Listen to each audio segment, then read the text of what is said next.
역대하 36장 1절부터 10절 말씀 마음을 집중하시고 함께 읽어보십니다.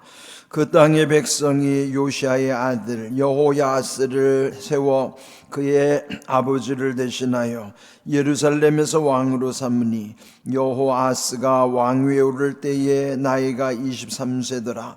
그가 예루살렘에서 다스린 지 석 달에 애굽 왕이 예루살렘에서 그의 왕위를 폐하고 또 그 나라에 은 100달란트와 금 1달란트를 벌금으로 내게 하며 애굽 왕 느고가 또 그의 형제 엘리야김을 세워 유다와 예루살렘 왕으로 삼고 그의 이름을 고쳐 여호야김이라 하고 그의 형제 여호아스를 애굽으로 잡아갔더라. 여호야김이 왕위에 오를 때에 나이가 25세라.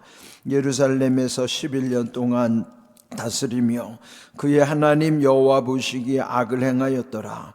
바벨론 왕 느부갓네살이 올라와서 그를 치고 그를 쇠사슬로 결박하여 바벨론으로 잡아가고 느부갓네살이 또 여호와의 전 기구들을 바벨론으로 가져다가 바벨론에 있는 자기 신당에 두었더라. 여호야김의 남은 사적과 그가 행한 모든 가증한 일들과 그에게 발견된 악행이 이스라엘과 유다 열왕기에 기록되니라. 그의 아들 여호야긴이 대신하여 왕이 되니라. 여호야긴이 왕위에 오를 때에 나이가 8세라. 예루살렘에서 석 달 열흘 동안 다스리며 여호와 보시기에 악을 행하였더라. 그 해에 느부갓네살 왕이 사람을 보내어 여호야긴을 바벨론으로 잡아가고 여호와의 전에 귀한 그릇들도 함께 가져가고 그의 숙부 시드기야를 세워 유다와 예루살렘 왕으로 삼았더라. 아멘. 역대하 마지막 장에 이르렀습니다. 우리 앞에서도 이제 이미 설명을 했던 것처럼 역대상하는 원래는 한 권의 책입니다.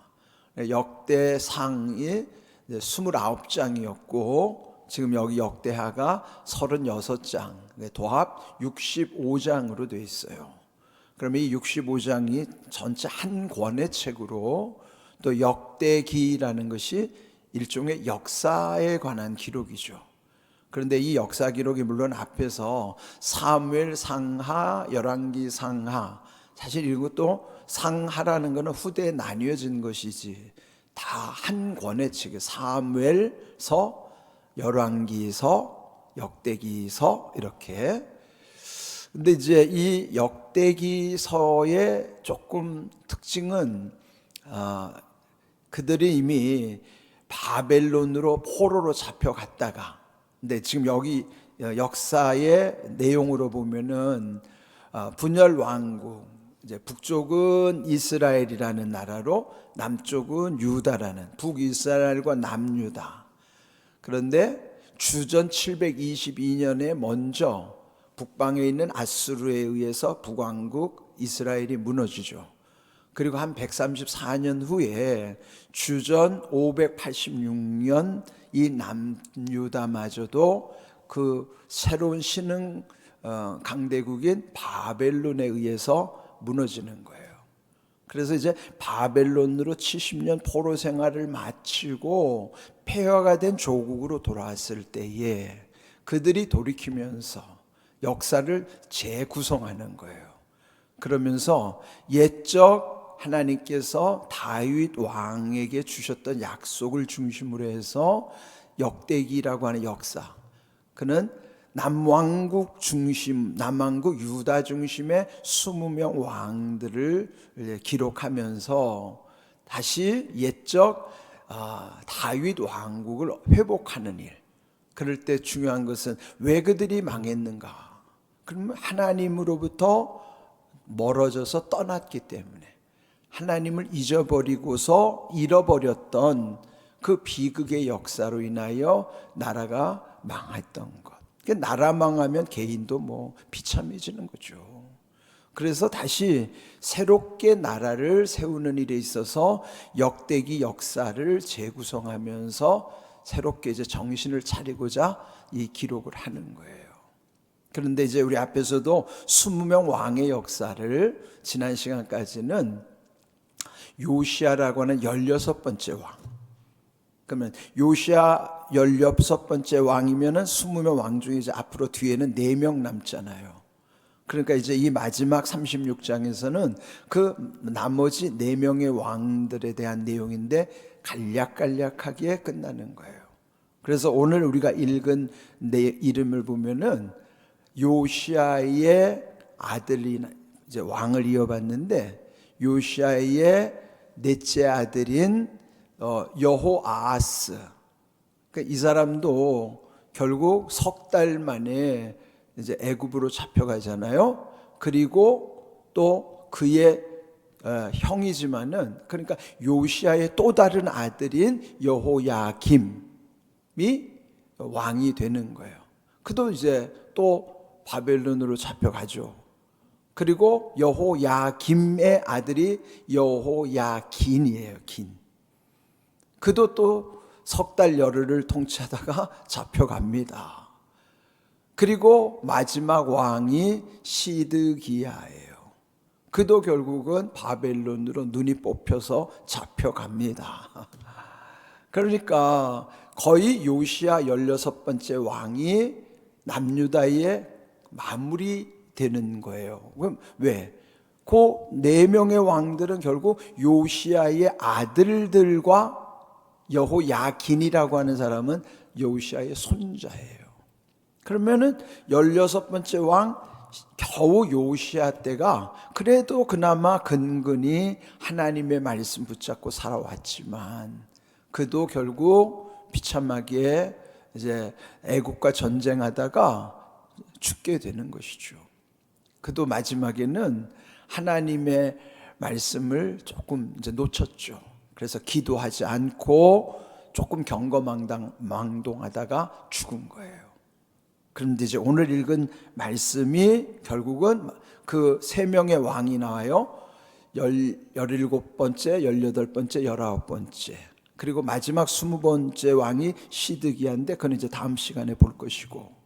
그럼 여기 17, 18, 19대가 그 19대 거기는 손자고 17, 18대는 요시야의 아들들이란 말이야. 둘 아들. 근데 공통점이 뭐냐? 오늘 제목처럼 잡혀갔더라. 다 잡혀간 왕들이에요. 이 잡혀간다는 게 얼마나 비참한 일인가. 자, 오늘 이제 36장 1절을 보시면은 그 땅의 백성이 요시야의 아들 여호아하스를 세워 그의 아버지를 대신하여 예루살렘에서 왕으로 삼았다. 그러니까 그가 아버지의 뒤를 이어 17번째 17대 왕이었는데 2절 여호아하스가 왕위에 오를 때 나이가 23세더라. 그가 예루살렘에서 다스린 지 석 달 겨우 석 달밖에 안 됐는데 애굽 왕이 예루살렘에서 그의 왕위를 폐하고 또 그 나라에 은 100달란트 금 1달란트를 벌금으로 내게 하였다. 그래 여기 보니까 애굽 왕이 결국은 석 달 만에 이 사람을 4절 또 애굽 왕 느고가 그의 형제 엘리야김 이제 이거 그 다음에 18대 왕 엘리야김은 이름이 바뀌어요. 뭘로 바뀌는가 하면 여호야김이라는 이름으로 바뀌고 또 그의 형제 그 왕이었던 여호아하스 17대 왕을 애굽으로 잡아갔더라. 포로로 잡혀간 거예요. 끌려간 거죠. 한 나라 왕이 이렇게 잡혀갔다고 하는 것은 그 나라는 이제 희망이 없는 거죠.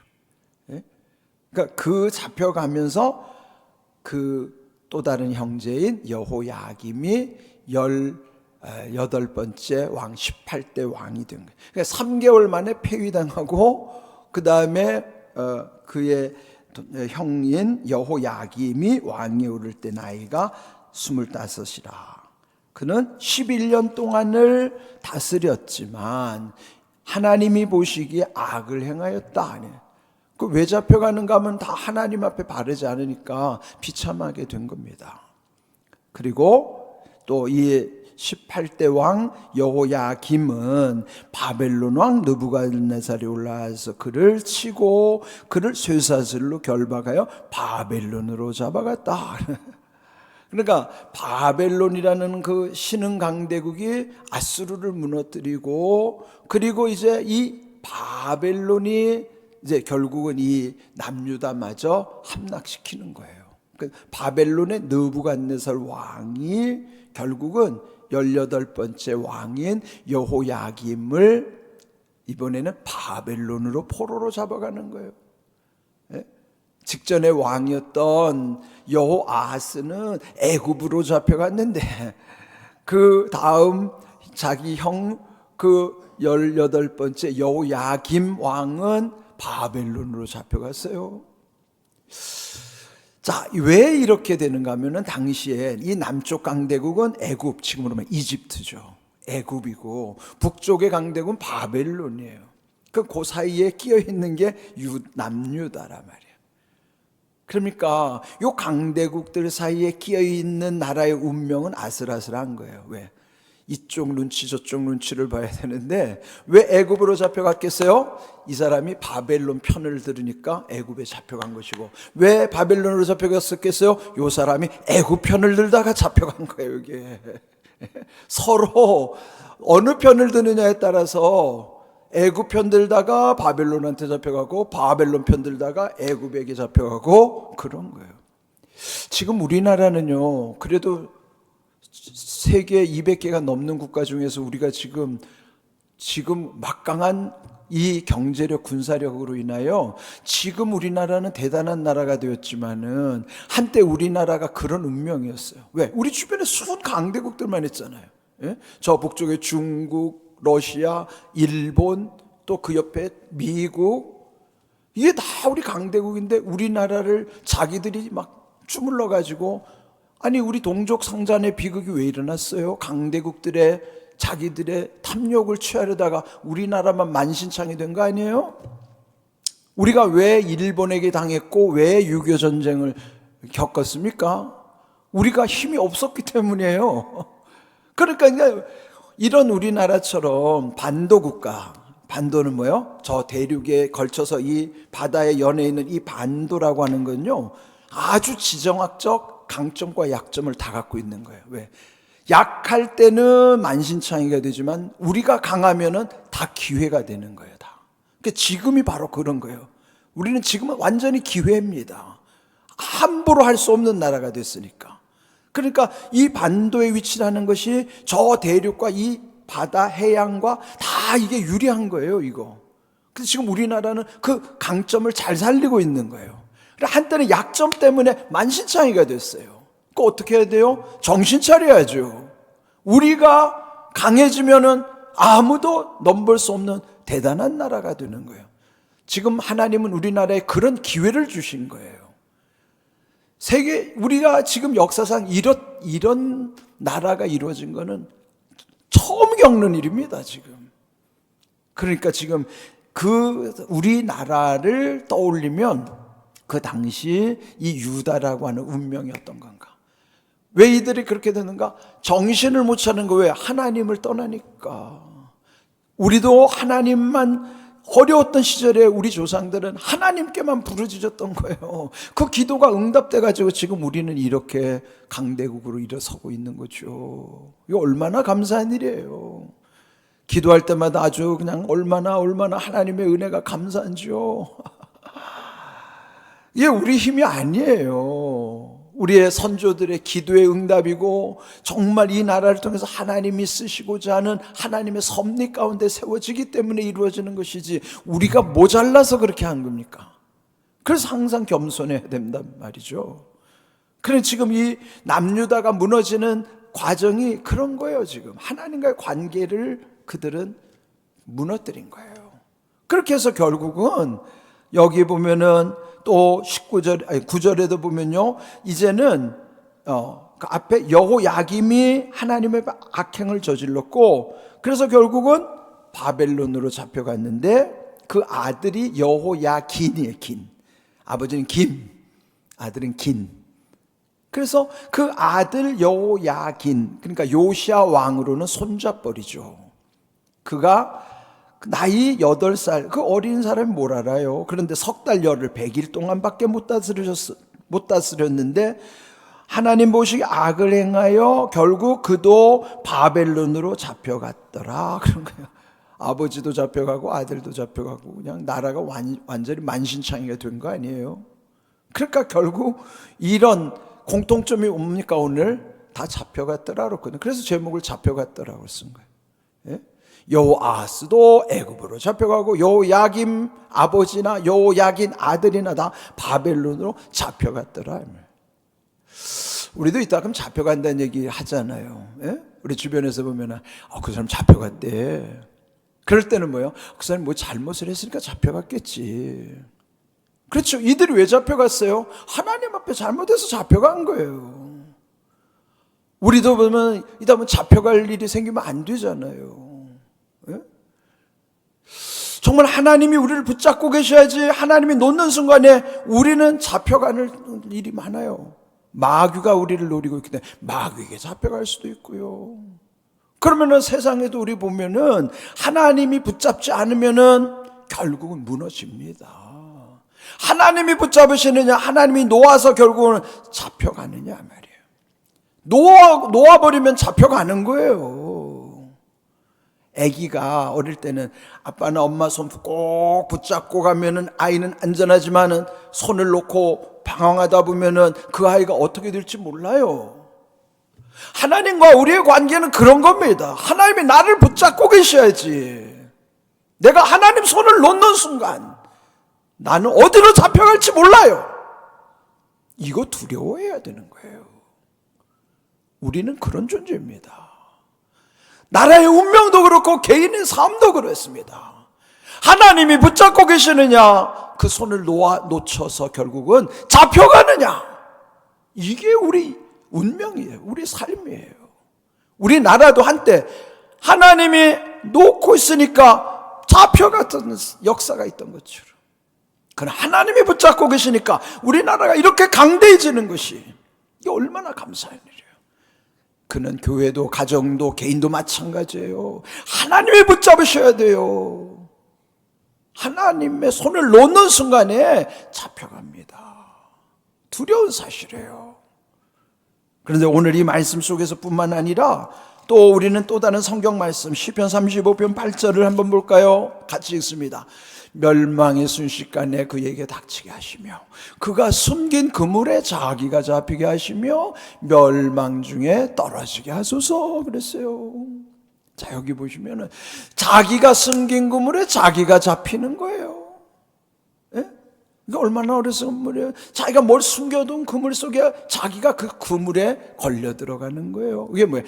악한 사람의 공통점입니다. 잠언 11장 6절 말씀도 함께 읽어봅니다. 정직한 자의 공의는 자기를 건지려니와 사악한 자는 자기 악에 잡히니라. 왜 잡혀가요? 자기 악에 의해서 잡혀가는 거예요. 자기가 악하면 하나님 손 놓치게 되고요. 그럼 잡혀가는 거예요. 우리 말에 보면 자승자박이라는 말이 있어요. 자승, 승이 뭐냐면 포승줄이 승자의 승이에요. 그 뭐예요? 자기 스스로 포승줄로 가지고 자박, 박이 묶을 박자예요. 뭘 묶는다? 자기 몸을 자기가 묶는다는 거예요. 그게 뭐예요? 자기가 뿌린 대로 거두는 거예요. 함정을 판데 자기가 거기에 묻혀버리는 거예요. 제 무덤을 자기가 파는 거예요. 악한 사람들의 말로는 반드시 자기가 뿌린 대로 거두는 거예요. 그러니까 여러분 주변에서 악을 행하는 사람들을 참 보면 염려스러운 거예요. 저거 어떻게 거둘까 저거 스스로 자승자박, 자기가 무너지는 거, 그게 너무너무 안타까운 거예요. 그래서 우리는 하나님을 두려워해야 이런 어리석은 짓을 안 하는 거예요. 결국 자기가 무너지는 거예요. 스스로 어리석음 때문에, 그 악함 때문에 자기가 자기 악에 잡혀가는 거예요. 오늘 여기 잡혀가니라, 잡혀갔더라. 잘 기억하십시오. 하나님이 붙잡으셔야 사는 것이고 하나님 손 놓치면 잡혀가는 거예요. 이게 오늘 우리에게 주시는 역사의 교훈이에요. 나라도, 국가의 흥망성쇠나 개인의 생사화복이나 결국은 뿌린 대로 거두는 거예요.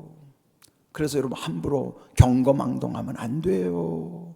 하나님 두려워해야 사는 길이고 하나님을 두려워해야 잘 되는 길입니다. 하나님을 두려워하지 않으니까 그저 악한 마음과 꾀에 스스로 빠지고요, 자기가 말한 대로 행한 대로 다 뿌린 대로 거두게 하시는 하나님의 심판에 걸려들게 되는 거예요. 우리 더욱 하나님을 두려워합시다. 그게 내가 마음이 평안해지고 사는 길이에요. 하나님은 살아계십니다. 하나님은 살아계세요. 하나님은 아십니다. 하나님이 하십니다. 이것만 우리가 확실히 믿으면 두려워할 것도 없어요. 결국은 오늘 여기 주신 말씀 속에 하나님이 잡고 붙잡아 주셔야 되는 인생, 하나님 손 놓치면 잡혀가는 인생, 이거 기억하십시오. 오늘 주신 귀한 말씀의 은혜 가운데 더욱 겸손히 하나님의 은혜를 누리는 복된 믿음, 복된 삶이 되시기를 주님의 이름으로 축복합니다. 아멘.